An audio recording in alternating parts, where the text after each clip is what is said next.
Coronavirus, la pandemia. ¿Cuáles son los síntomas? ¿Cómo se transmite? ¿Qué puedo hacer para protegerme y prevenir la propagación de la enfermedad? Nuevo padecimiento que ha encendido las alarmas de los sistemas de salud. Coronavirus, la pandemia.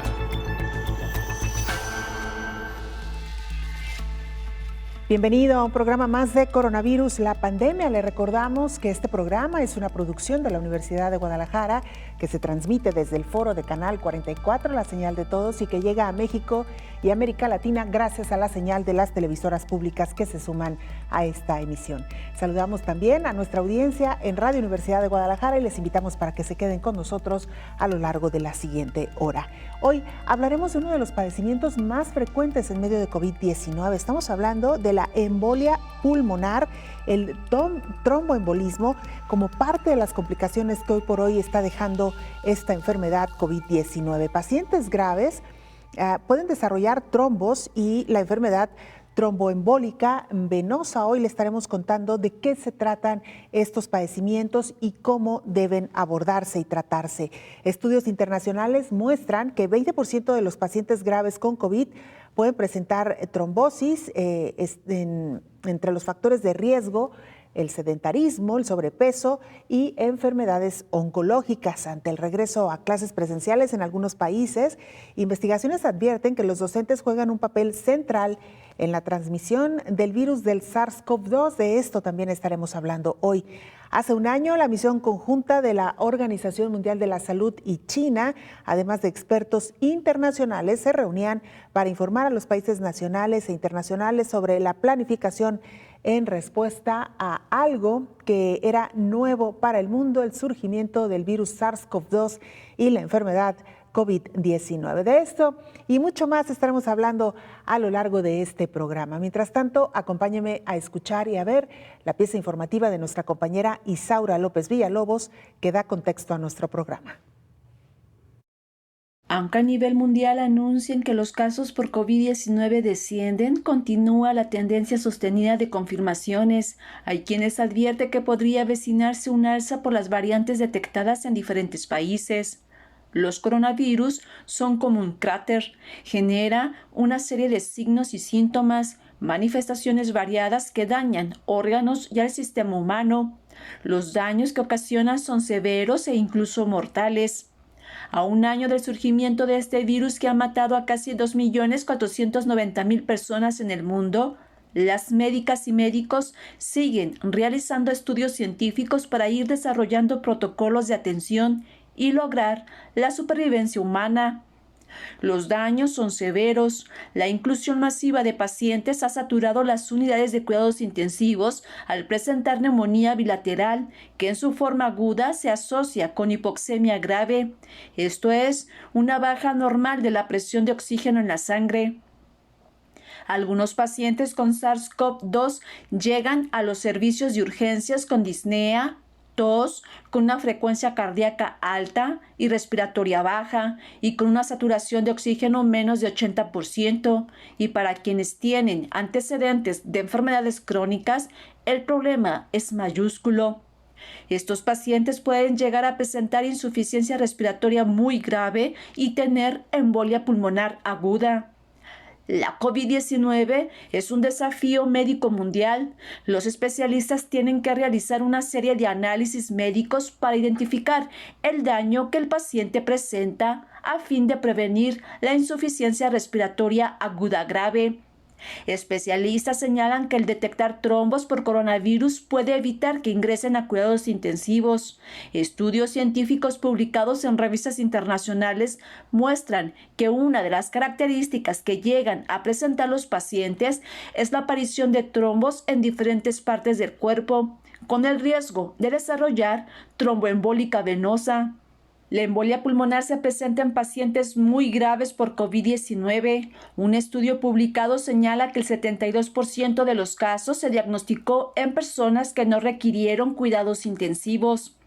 La detección precoz de la embolia pulmonar por COVID-19 podría mejorar y optimizar el tratamiento de los pacientes que llegan a los servicios de urgencias.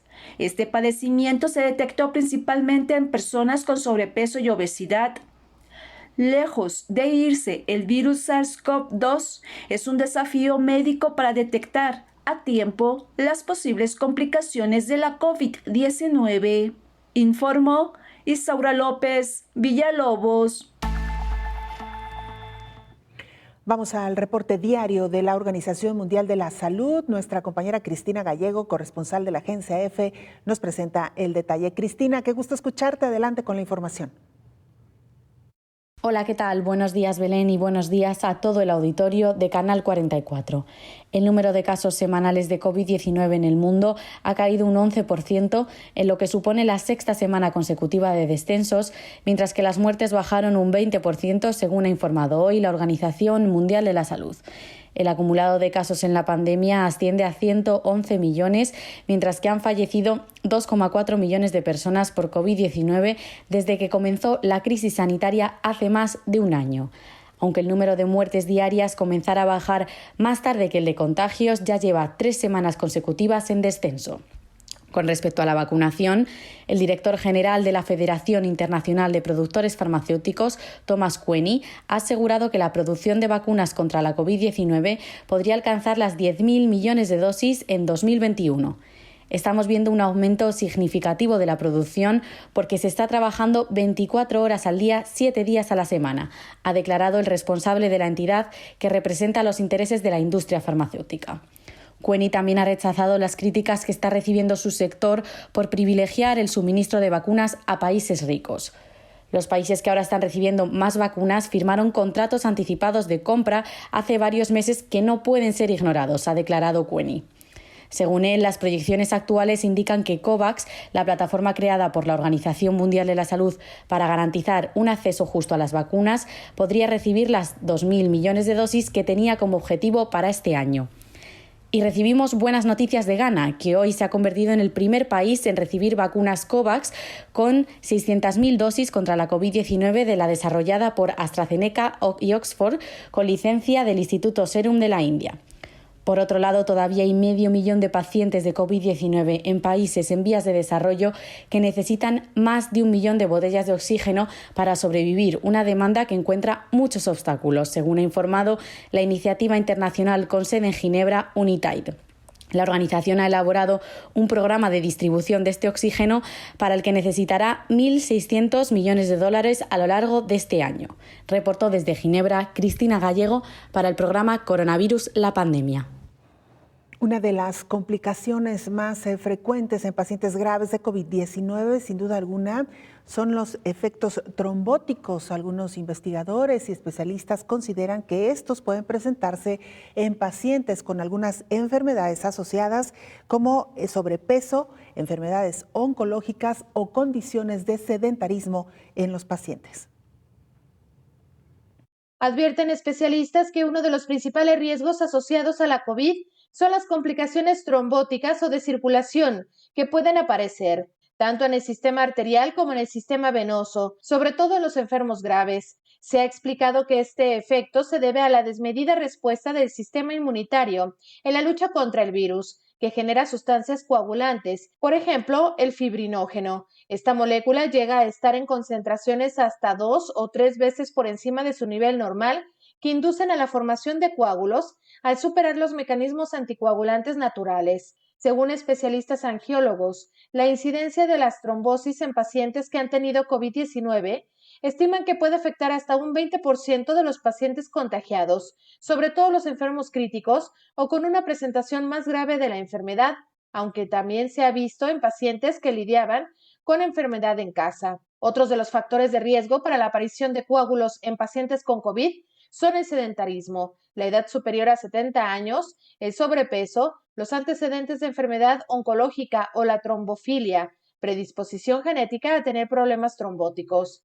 Las complicaciones derivadas de estas trombosis son diversas, aunque muchas pueden ser graves, lo que aumentaría el riesgo de mortalidad asociado a la COVID-19. La forma más frecuente de presentación de estos problemas es en forma de trombosis venosa profunda o bien de tromboembolismo pulmonar. De entre estos dos, la última es la complicación más grave, ya que se impide el paso de la sangre al pulmón para su correcta oxigenación. Además, suele agravar los problemas respiratorios provocados por el coronavirus que ataca especialmente al tejido pulmonar, informó Rocío López Fonseca. Y mientras en América Latina todavía se debate la reapertura de los espacios escolares para niños y adolescentes, en España preocupa los brotes que se registran en los colegios. De acuerdo con un informe de salud de ese país, se advierte que es el segundo espacio con más focos de contagio. En los centros educativos de la Comunidad Valenciana se informa que entre el 7 de enero y el 7 de febrero hubo 217 brotes y 1.140 casos en comparación con el mes anterior. Eran unos 200% menores, 70 brotes y 365 contagios. Desde el inicio a las aulas se contagiaron por cada día más de 50 personas en las aulas, con una media también de 5 positivos por brote. Por semanas, desde la primera semana del regreso a las clases en enero de este año, los brotes se multiplicaron por 17. Pasó de 6 detectados la semana después de Navidad a 102 en la primera semana de febrero. Los datos del sector salud de esa comunidad española sostienen la hipótesis de que la situación en los centros educativos ha empeorado a pasos de gigante, pero podría estar aminorando su subida.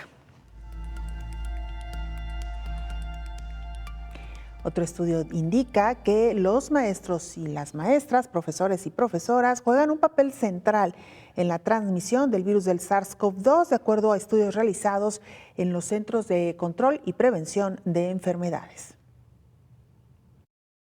El Departamento de Salud Pública de Georgia y los Centros de Control y Prevención de Enfermedades investigaron la transmisión de COVID-19 en 8 escuelas en un solo distrito durante el periodo del 1 de diciembre de 2020 y el 22 de enero de este año. Los 9 grupos de transmisión involucraron un distanciamiento físico inferior al ideal y 5 involucraron un uso inadecuado de mascarillas por parte de los estudiantes. Los educadores resultaron fundamentales para las redes de transmisión en las escuelas. Aunque se colocaron divisores de plástico en los escritorios entre los estudiantes, no fue posible una distancia física mayor a 1.80 metros debido a la gran cantidad de estudiantes y a la distribución de las aulas. En 7 grupos, la transmisión entre educadores y estudiantes podría haber ocurrido durante sesiones de instrucción en grupos pequeños en las que los educadores trabajaron muy cerca de los alumnos. El hallazgo de que los educadores desempeñan un papel importante en la transmisión dentro de la escuela es consistente con las conclusiones de otras investigaciones. Un gran estudio prospectivo de la transmisión del SARS-CoV-2 en las escuelas del Reino Unido encontró que el tipo más común de evento de transmisión fue de educador a educador. En otro gran estudio prospectivo de transmisión en escuelas alemanas, las tasas de transmisión en la escuela fueron 3 veces más altas cuando el caso índice ocurrió en un educador que cuando el caso índice ocurrió en un estudiante, de acuerdo con el análisis de los CDC, informó Elizabeth Ortiz. Durante la reunión anual de la Sociedad de Biofísica se presentó un nuevo estudio acerca de una terapia que está ayudando hoy por hoy a rehabilitar los pulmones de quienes han enfermado por COVID-19. Se trata del principio de la hipotermia terapéutica. Esta técnica es un tratamiento que podría ayudar a pacientes con dificultad respiratoria aguda, una afectación que se presenta en pacientes que ingresan a las unidades de cuidados intensivos, entre estos con COVID en su forma más severa. Científicos de la Universidad Complutense de Madrid exploran, además de los mecanismos biológicos de dicha técnica, los beneficios potenciales en estos pacientes. La clave, de acuerdo a un reporte de un medio de comunicación internacional, es el surfactante pulmonar, una mezcla molecular en los alvéolos esenciales para la respiración. Los investigadores descubrieron que al bajar la temperatura a 33 grados, la sustancia muestra una menor tensión superficial, lo que facilita la entrada de oxígeno a los pulmones, modifica la actividad de las moléculas del surfactante, impidiendo que la sangre se altere, un problema frecuente durante una lesión pulmonar. Asimismo, señalan que el enfriamiento provocado la ralentización del metabolismo celular, disminuyendo el consumo de oxígeno y producción de CO2. Este efecto facilita una ventilación menos agresiva para el paciente. Hacemos nuestra primera pausa, regresamos, por supuesto, con mucha más información.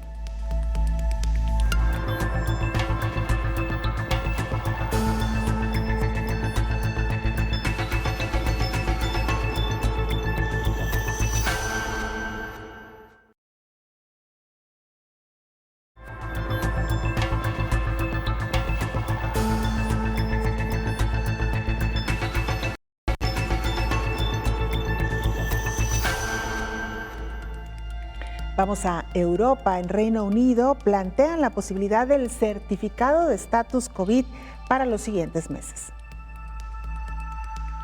La vacuna contra la COVID-19 es la principal apuesta en Reino Unido para abrir las actividades, pero también se plantea la creación de un certificado de estatus COVID para la movilidad. Reino Unido planteó 4 etapas de desconfinamiento para levantar gradualmente las restricciones del 8 de marzo al 21 de junio. El 8 de marzo está previsto el regreso a clases. El objetivo es ofrecer una primera dosis a todos los niños de los grupos de 5 a 9 años antes del 15 de abril. Además, ofrecería una primera dosis a todos los adultos a finales de julio. A partir del 8 de marzo, las personas podrían reunirse con una persona fuera de su hogar para recreación al aire libre, como tomar un café en un banco o hacer un picnic en un parque, además de hacer ejercicio. Además, Reino Unido planteó el papel potencial de una certificación de estatus COVID para ayudar a que los lugares abran de una manera segura, informó Elizabeth Ortiz. Ha pasado un año desde que se informaba a la humanidad sobre la presencia de un nuevo virus, el SARS-CoV-2, y lejos estábamos de sospechar todo lo que ello desencadenaría. ¿No es así, Isaura López? Buenos días.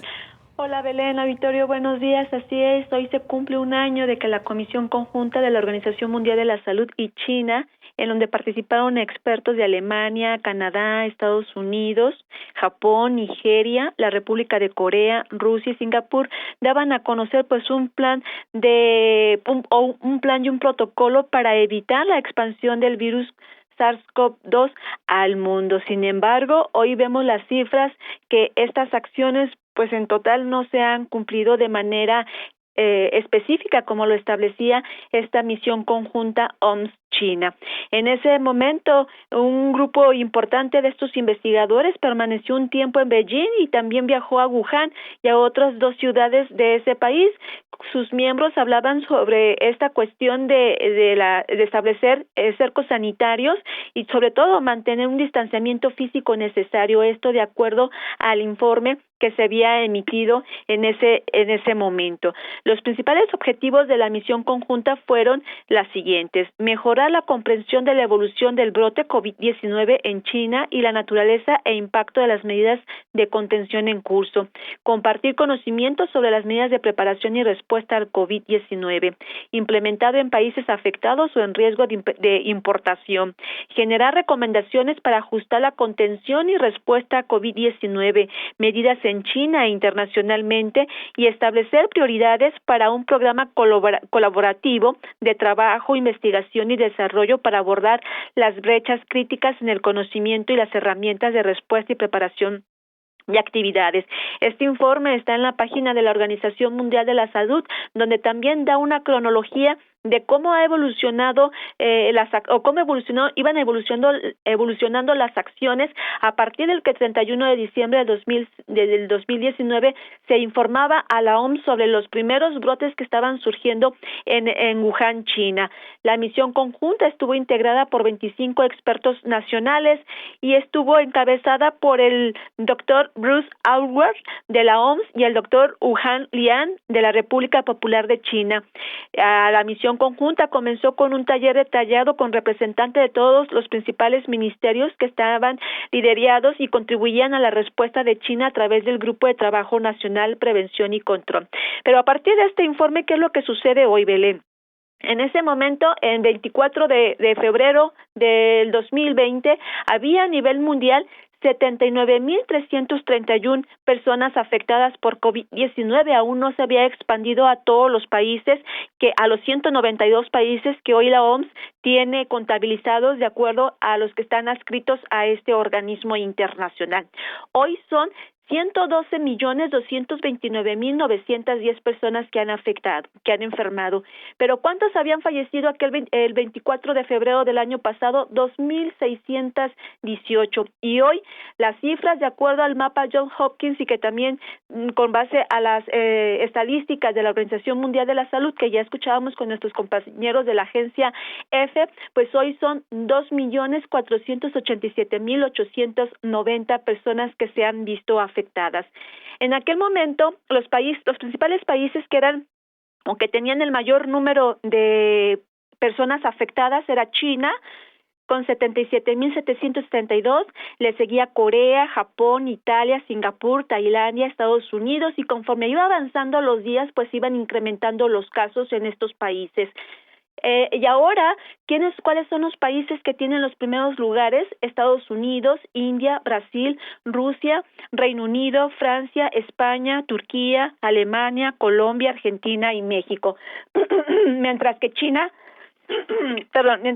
pues ya se ubica en los lugares más bajos con relación a lo que estaba hace un año con esta afectación del virus, donde surgió pues en Wuhan, China, y donde ahora ya se habla de que está controlado y están surgiendo vacunas, sobre todo para controlar este virus aún más en ese país. Pues esta es la historia. Hace un año la Organización Mundial de la Salud, o la misión conjunta de la Organización Mundial de la Salud, junto con estos países que acabamos de mencionar, pues daban cuenta de esta misión y de los protocolos que se debían establecer en los países para evitar el número de contagios. Sin embargo, pues hoy vemos que se rebasó estos protocolos, se rebasó las estadísticas, y lamentablemente pues hoy tenemos una lista negra de más de 2.400.000 personas que han perdido la vida. Y recordar que este sábado pues México estará con el primer este sábado se estará cumpliendo un año en que México pues dio a conocer el caso cero, y el próximo martes 2 de marzo pues también el programa Coronavirus estará cumpliendo un año de transmisión todos los días a esta hora contigo, Belén. Así es, Isaura, vaya que ha pasado el tiempo y vaya que han sucedido cosas. De lejos estábamos de estos pronósticos iniciales. Hoy por hoy una pandemia que ha golpeado de manera muy severa a la humanidad. Isaura, muchas gracias por este reporte y gracias también por tu trabajo y esfuerzo diario. Gracias, buenos días. Es nuestra compañera Isaura López Villalobos con este reporte por demás interesante, que además pues sin duda alguna nos invita a la reflexión sobre lo que ha sucedido pues a lo largo de los últimos meses. Vamos ahora a Sudáfrica. Nuestra compañera Nerea González, corresponsal de la agencia EFE, nos presenta el siguiente informe. Hola, ¿qué tal? Buenos días, Belén, y buenos días a todo el auditorio de Canal 44 desde Johannesburgo. Aquí, aunque Sudáfrica se mantiene como el país de África más golpeado por la pandemia, con algo más de 1,5 millones de casos acumulados y casi 50.000 muertes, hay que decir que la incidencia del coronavirus ha bajado mucho en las últimas semanas, y en los últimos días, por ejemplo, el número de nuevos casos reportados por jornada se ha mantenido por debajo del millar. Este respiro lo está aprovechando ahora Sudáfrica para comenzar con la vacunación de los trabajadores sanitarios. En concreto, las primeras dosis se pusieron el pasado día 17 gracias a un cargamento de Johnson & Johnson que había llegado de urgencia con 80.000 dosis. Ha sido de urgencia porque el gobierno sudafricano ha tenido que remodelar casi por completo sus planes de vacunación tras publicarse estudios que apuntan a que no todas las vacunas que existen hasta ahora y que habían sido diseñadas para el coronavirus original son efectivas contra la variante descubierta aquí por científicos locales en diciembre pasado. Esta nueva variante sudafricana, aunque no es más grave, ha resultado ser más contagiosa y, lo que es más preocupante, más resistente a las vacunas. Por este motivo, las autoridades sudafricanas han descartado por el momento aplicar, por ejemplo, la vacuna diseñada por la Universidad de Oxford y AstraZeneca, por su potencial baja eficacia aquí, y trabajan a contrarreloj para asegurarse dosis de Johnson & Johnson, Pfizer y Moderna, que parecen ser las soluciones más efectivas contra la variante local. Pero en este contexto, por supuesto, hasta que los científicos diseñen vacunas específicas para las nuevas variantes que vayan surgiendo, va a ser clave que la variante sudafricana no se extienda no solo a otras partes de África, sino del mundo, porque si no, otros países van a encontrarse con el mismo problema respecto a sus vacunas. Reportó desde Sudáfrica Nerea González para el programa Coronavirus, la pandemia. Muchas gracias, Nerea González, por este informe que nos llega desde Sudáfrica y que nos da pie también para saludar al doctor Héctor Raúl Pérez Gómez, infectólogo. Doctor, bienvenido. ¿Qué tal, Belén? Buen día. Gusto saludarte. Igualmente, doctor. El tema central que hoy nos ocupa tiene que ver con embolia pulmonar y tromboembolismo, pero me gustaría casi para irnos a la pausa, doctor, reflexionar sobre esto que nos informaba nuestra compañera Isaura y también esto con lo que concluye Nerea González sobre las nuevas variantes también, doctor, y cómo esto nos enfrenta o nos coloca ante un nuevo reto. Sí, definitivo. Bueno, primero, muy interesante el repaso histórico que hizo Isaura de aquel momento en que la Comisión Conjunta de la Organización Mundial de la Salud y China hacen un repaso de lo ocurrido durante los 2 primeros meses de pandemia. Hacen además una serie de visitas a lugares clave en Wuhan para determinar, primero, posibles orígenes, segundo, establecer estrategias para el control. Fíjate, en ese tiempo se hablaba para el control del brote, ¿no? Era tan circunscrito en ese tiempo a Wuhan, a China, y bueno, pues sabemos lo que ha ocurrido a lo largo de los meses en que tenemos una pandemia con mucha intensidad, afectando a 192 países y regiones del mundo.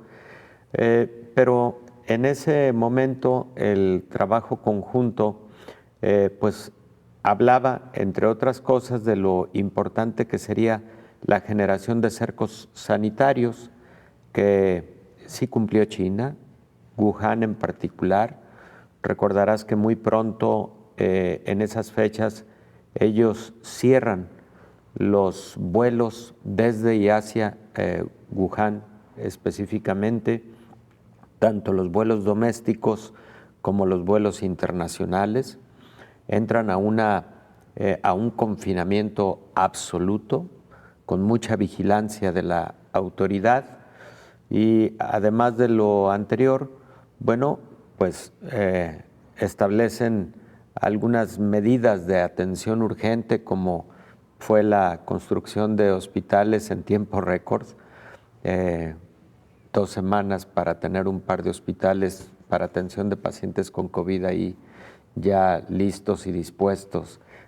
Pues una respuesta impresionante de China, pero también en contrapartida, pues una serie de críticas internacionales, particularmente de los Estados Unidos en ese tiempo, argumentando que había ocurrido una tardanza tanto de China para informar como de la Organización Mundial de la Salud para responder.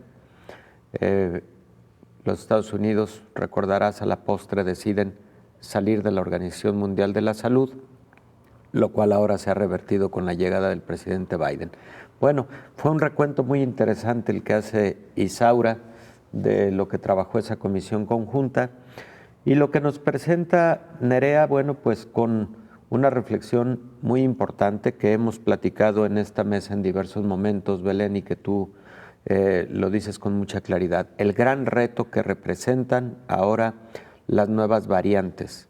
No solo las nuevas variantes, un gran reto que puede representar incluso una sola mutación, porque estas nuevas variantes, o aunque sean mutaciones aisladas que no necesariamente den pauta para denominar como nueva variante a una determinada cepa, pues entre otras cosas puede afectar el desempeño de las vacunas por la posibilidad de que las personas, tanto infectadas previamente como vacunadas, al infectarse con una nueva variante, la respuesta inmune que esa persona desarrolló en su momento no logre contener de forma óptima y eficaz a esa nueva infección, y entonces puedan ocurrir reinfecciones. Algo que, por cierto, Belén, y con esto concluyo este primer comentario, acaba de ser publicado en el New England Journal of Medicine, en un artículo, por cierto,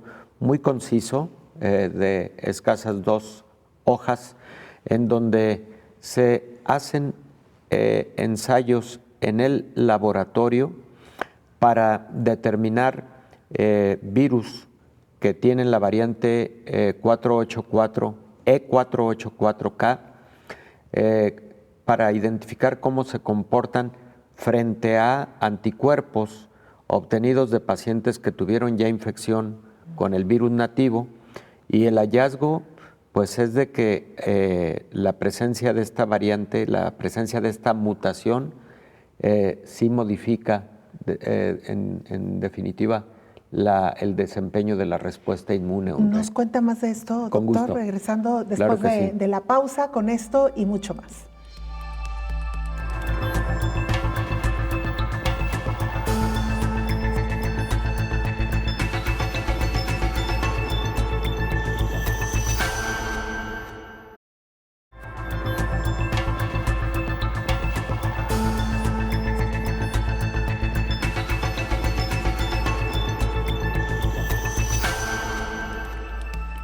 Una de las múltiples secuelas que deja COVID-19 es la afectación muscular, daños neurológicos, daño cardíaco y fibrosis.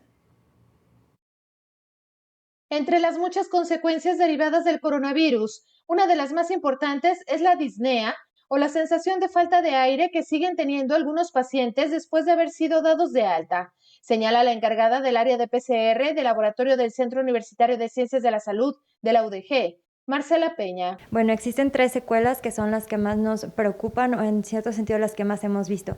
La primera de ellas es la pérdida del olfato, que es bastante común y puede durar hasta los 6 meses, aunque no implica gravedad o algo muy severo en la persona. La siguiente es lo que es el cansancio, que viene ligado a lo que es la fibrosis pulmonar. Esta última sí es la que viene siendo más grave y preocupante, y por lo tanto es que se empieza a recomendar y hacer un poco más popular la necesidad de terapia pulmonar para esa recuperación de la función pulmonar. Las cognitivas también, ¿verdad, doctora? Muy importantes. Así es, también las cognitivas se ha visto que la gente también tiene como cierta alteración, y no solamente en la parte como de la cognición, sino también hasta en momentos como de ansiedad o cuestiones por el estilo. Los especialistas recuerdan que la afectación muscular en muchos pacientes que han sufrido COVID-19 puede derivar en disnea. En este orden, las secuelas neurológicas también pueden contribuir a un déficit de la fuerza muscular, así como un déficit de la función cardíaca. En algunos casos, la propia inflamación de la neumonía deriva en una cicatrización de tipo fibrosis que es revelada en las radiografías o en las pruebas de TAC que se hacen en el seguimiento, informó Rocío López Fonseca. Doctor Héctor Raúl Pérez Gómez, antes de irnos a la pausa, nos contaba sobre este experimento en el laboratorio para ver cuál es el efecto de esta nueva variante en pacientes que ya sufrieron la enfermedad o que ya han sido vacunados. Efectivamente, Belén. Resumiendo, se tomó plasma de pacientes que fueron vacunados o que tuvieron la infección con virus original. Ese plasma, ¿qué contiene? Pues contiene anticuerpos que desarrolló el sistema inmune en su momento contra el virus SARS-CoV-2. En el laboratorio, ese plasma fue puesto en contacto ahora con virus que tenían esta mutación, y lo que se identificó es que aquellos virus que tenían la mutación tuvieron mayor crecimiento en los cultivos. Son asuntos técnicos, pero se conoce como unidades formadoras de placa. Es la manera en la que se mide el crecimiento en cultivo de los virus, y se encontró que cuando existía esta variante o esta mutación, existía mayor crecimiento de este virus, lo cual sugiere de alguna manera un escape a la respuesta inmune generada previamente por una infección por virus nativo. Eso es en un ensayo en laboratorio, insisto, publicado muy recientemente en la revista New England Journal of Medicine, pero eso necesita revisarse ahora en el panorama clínico.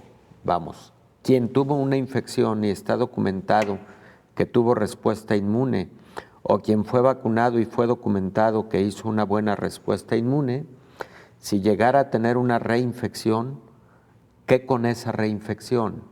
¿Está siendo causada por un virus que tiene una mutación? ¿Cuál mutación es? ¿O cuáles mutaciones son?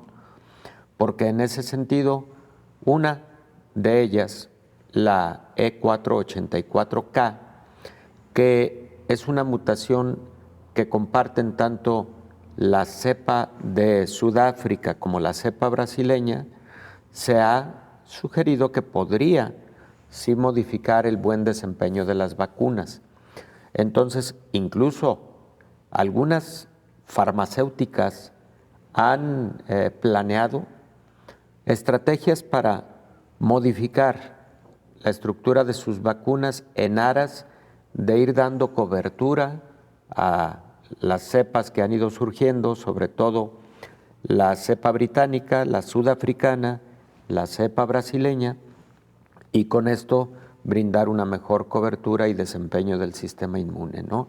AstraZeneca particularmente lo ha hecho manifiesto, y como alguna vez comentamos aquí mismo, Belén, es fundamental el monitoreo microbiológico, porque eso es lo que le permite a las farmacéuticas decidir, y bueno, por supuesto a las agencias internacionales, cómo es que deberá irse modificando el rumbo del diseño y la distribución de vacunas a nivel mundial. Todo un reto, indudablemente. Pues ahí está el tema, doctor. Y otro de los grandes temas que hoy abordamos aquí en Coronavirus, la pandemia, tiene que ver con los efectos que causa COVID-19 en el organismo. Uno de los más frecuentes en pacientes graves, usted nos lo ha dicho, doctor, es la embolia pulmonar y el tromboembolismo. Mientras escuchaba los informes de nuestras compañeras respecto a este tema, doctor, pensaba si hay otras enfermedades que actúan de manera similar, que también provocan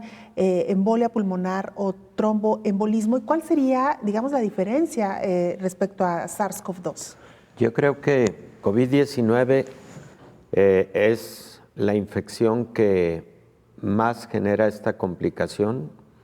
El tromboembolismo pulmonar es una patología en la que existen múltiples factores de riesgo para que ocurra, pero hablando específicamente de infecciones que pueden dar su origen, indudablemente COVID-19 ha sido la más importante a lo largo de la historia.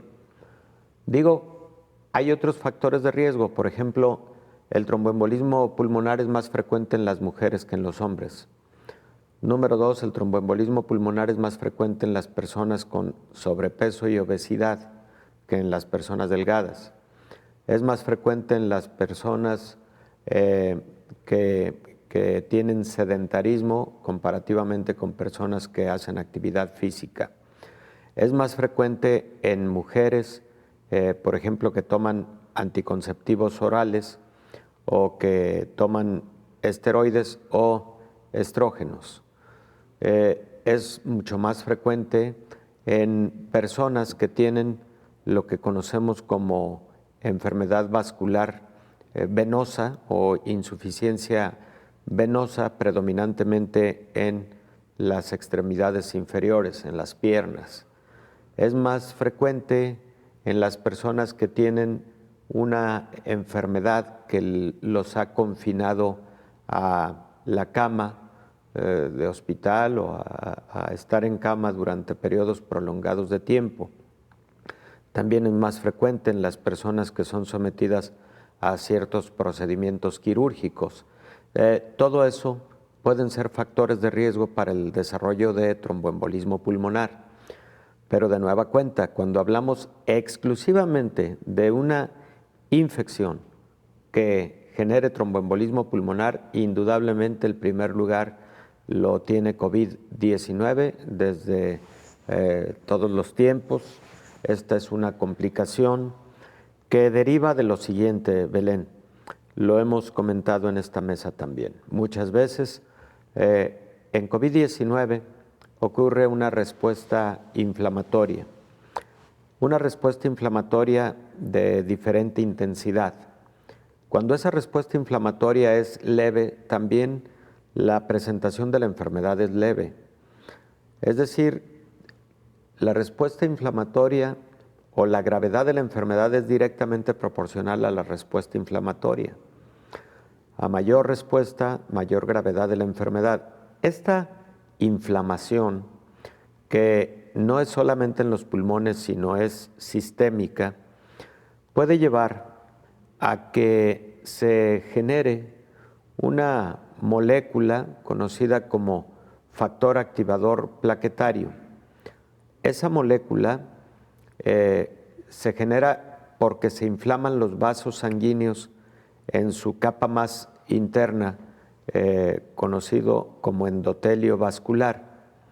Entonces, esa endotelitis vascular genera la activación de este factor activador de las plaquetas, y al generarse esta molécula, las plaquetas de nuestra sangre, que son de alguna manera las células encargadas de generar coágulo, se empiezan a agrupar, se empiezan a aglutinar y se empieza a formar ese coágulo, pero que frecuentemente no es uno solo, sino muchos, y de pequeño tamaño, es decir, microcoágulos que pueden generar entonces ese llamado síndrome inmunotrombótico, que empieza a afectar no solo al pulmón, sino a diferentes órganos y sistemas del paciente que tiene COVID-19.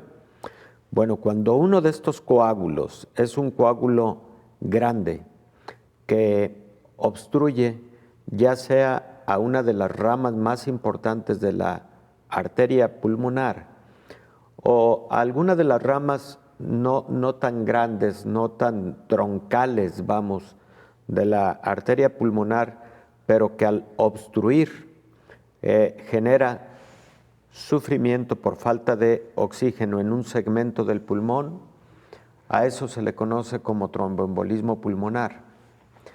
Y ese segmento del pulmón puede tener tal nivel de sufrimiento por la falta de circulación sanguínea que puede necrosarse, infartarse y necrosarse. Y eso es lo que lleva a mayor gravedad a muchos pacientes que tienen COVID-19. Pero así como estamos hablando de tromboembolismo pulmonar, podríamos estar refiriéndonos a embolismos vasculares en diversos órganos del paciente con COVID-19, incluido el corazón, el cerebro, incluidos los riñones, etcétera, ¿no? Pero en específico eso es tromboembolismo pulmonar.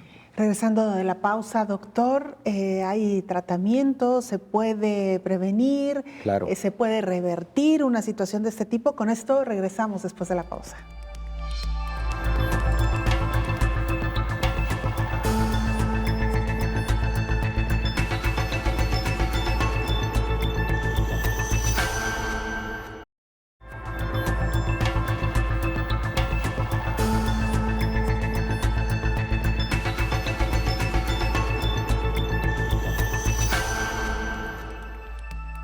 En tiempos de pandemia, llaman a los países de América Latina y del Caribe a construir redes digitales e innovación económica para impulsar el sector femenino.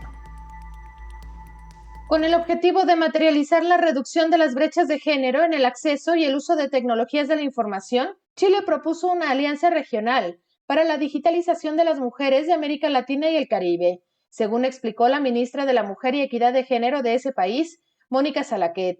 Durante la primera jornada de la reunión número 60 de la mesa directiva de la Conferencia Regional de la Mujer de América Latina y el Caribe, organizada por la Comisión Económica para la Región y ONU Mujeres, Salaquet abogó por la participación plena de las mujeres en la economía digital. Esta alianza llama a los países de la región a adoptar medidas destinadas a cerrar la brecha digital de género, de acuerdo con las necesidades de cada nación y en las áreas identificadas como prioritarias por la Coalición de Acción Global de Tecnología e Innovación. Además, dijo, la propuesta incluye la formación de un grupo de trabajo que define acciones comunes de carácter regional, que impulsen una transformación digital inclusiva con perspectiva de género. También supone la creación de una plataforma virtual colaborativa que sirva como lugar de formación, construcción de redes e intercambio comercial para las mujeres de la región en el área de la tecnología e innovación, para impulsarlas en estos tiempos de pandemia, donde se ha demostrado que las más afectadas económica y laboralmente hablando han sido las mujeres, informó Rocío López Fonseca. Doctor Héctor Raúl Pérez Gómez, ¿qué pasa cuando un paciente entra en este estado y si hay manera de prevenirlo o incluso algunas señales que nos indican, doctor, que algo está ocurriendo con los pulmones? Sí, Belén, recordarás que hemos hablado en todo momento de la importancia de monitorear la oximetría del paciente con COVID, de monitorear su función pulmonar. Los pacientes que están ambulatorios, ellos hacen su propio monitoreo y están comunicándolo a su médico o a su equipo médico. Y un paciente que, teniendo estabilidad en cuanto a las cifras de oximetría, por ejemplo, manejando 94, 95 de oximetría y estando con síntomas de COVID, presenta un deterioro súbito de la función respiratoria, identificando, por ejemplo, que de haber tenido 94 de oximetría, en pocas horas esa oximetría cae a 85 y el paciente tiene súbitamente síntomas respiratorios. Ojo, ese paciente pudo haber tenido un tromboembolismo pulmonar. Muchos pacientes presentan ese cuadro clínico, el de deterioro súbito de la función pulmonar, frecuentemente con dolor torácico, frecuentemente con incremento en la frecuencia cardíaca, en la frecuencia del pulso. Y en esos casos, uno de los diagnósticos que deben entrar en el análisis del clínico es el de tromboembolismo pulmonar. Al paciente hay que llevarlo a la realización de algunos estudios de imagen, por ejemplo, entre los cuales uno de gran valía es el que corresponde a angiotomografía o tomografía pulmonar con medio de contraste, si la función renal permite la utilización de medio de contraste. Otro aspecto que habrá que medir es la presión que tiene la arteria pulmonar, porque un incremento súbito de la presión de la arteria pulmonar puede ser un indicador de que el paciente ha tenido un tromboembolismo pulmonar. Y entonces, bajo esas circunstancias, si se confirma el diagnóstico, el paciente, entre otras cosas, debe recibir anticoagulación. Existen múltiples fármacos para brindar anticoagulación. El más importante es heparina, es el que más se utiliza en casos de tromboembolismo pulmonar. Ya existen medicamentos alternos a la heparina, que son incluso fármacos que se pueden utilizar por vía oral, aunque en un episodio agudo lo habitual es heparinizar o anticoagular con heparina a estos pacientes. Por otro lado, Belén, tú preguntabas algo que me parece fundamental. ¿Cómo anticiparnos más bien a el que pueda ocurrir un tromboembolismo pulmonar? Los protocolos internacionales ahora sugieren lo siguiente. Número uno, que en pacientes en los que advertimos clínicamente o laboratorialmente que existe una respuesta inflamatoria importante, hay que someterlos a tratamiento antiinflamatorio, incluso con corticosteroides como dexametasona, metilprednisolona, etcétera, y eso puede contribuir a disminuir el riesgo de tromboembolismo pulmonar. Pero también a estos pacientes frecuentemente les medimos productos de degradación de la fibrina, les medimos componentes conocidos como dímeros D, les medimos factores de coagulación y en base a estas determinaciones, si nos orientan a que el paciente está haciendo un síndrome trombótico, inmediatamente tenemos que iniciar con esquemas de anticoagulación parcial o total. Cuando digo parcial es porque algunos pacientes en donde empieza a ocurrir elevación de estos marcadores de laboratorio, los protegemos, por ejemplo, incluso con ácido acetil salicílico o con algunos anticoagulantes a dosis baja, pero evidentemente cuando confirmamos que no solo están teniendo estos parámetros de laboratorio elevados, sino también se confirma la presencia de tromboembolismo pulmonar, hay que ir a anticoagulación plena. Y es la manera en la que se trata a este tipo de pacientes. Doctor, la buena noticia en esto que usted nos acaba de compartir es que hay una terapéutica ya muy enfocada y muy clara sobre cómo actuar ante un paciente que está presentando un tromboembolismo, una embolia pulmonar y por supuesto también estas señales tempranas que pueden advertir de un riesgo y entonces poder atenderlo así con ese nivel iba a decir tempranidad, ¿no? De inicio, de oportunidad, ¿verdad? Exactamente. Sí, claro. En COVID, algo que hemos aprendido es la importancia de anticiparse a eventos. Cuando vas advirtiendo ya mucha inflamación, pues actuar a tiempo con esteroides, etcétera, en fin. Doctor, como siempre, muchísimas gracias. Como siempre, un gusto compartir con usted esta mesa. El gusto siempre es mío, Belén. Gracias, doctor. Gracias. Nosotros nos vamos. Gracias por habernos acompañado. Le invitamos para que nos sintonice en la siguiente emisión de Coronavirus, la pandemia. Coronavirus, la pandemia.